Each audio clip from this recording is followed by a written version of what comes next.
Thiruvananthapuram Thycaud government school പ്രിൻസിപ്പലിനെതിരെ കേസെടുത്ത മനുഷ്യാവകാശ commission autism ബാധിതനായ വിദ്യാർത്ഥിയെ പുറത്താക്കിയതിനാണ് കേസെടുത്തത്. ഡിഒ 2 ആഴ്ചയ്ക്കകം അന്വേഷണ റിപ്പോർട്ട് സമർപ്പിക്കണമെന്നും മനുഷ്യാവകാശ കമ്മീഷൻ ഉത്തരവിട്ടു. സലീം മാലിക് ചേരുന്നുണ്ട് വിശദാംശങ്ങളുമായി. സലീം, സ്കൂളിന്റെ ഭാഗത്ത് നിന്ന് ഏതെങ്കിലും തരത്തിലുള്ള ഒരു വിശദീകരണം ഈ സംഭവത്തിൽ വന്നിട്ടുണ്ടോ?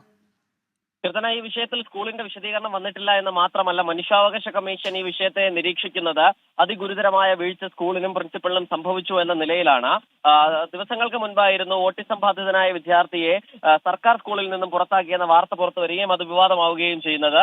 അത് തൈക്കാട് ഗവൺമെന്റ് മോഡൽ സ്കൂളിലായിരുന്നു പൊതുപരിപാടിക്കിടയിൽ കുട്ടി ശബ്ദമുണ്ടാക്കിയെന്ന് പറഞ്ഞ കുട്ടിയെ പുറത്താക്കുന്നത്. മാത്രമല്ല, അവിടെ നിന്നും ഈ TC വാങ്ങാൻ കുട്ടിയുടെ മാതാവിന് നിർദ്ദേശം നൽകി. മാതാവ് 3 മാസത്തിനുള്ളിൽ മാറിക്കൊള്ളാമെന്ന് പറഞ്ഞെങ്കിലും അത് അംഗീകരിച്ചില്ല എന്നും മനുഷ്യാവകാശ കമ്മീഷൻ നിരീക്ഷിക്കുന്ന ഒരു പ്രാഥമിക അന്വേഷണത്തിലാണ് ഈ വിധത്തിലുള്ള നിരീക്ഷണം നടത്തിയിരിക്കുന്നത്.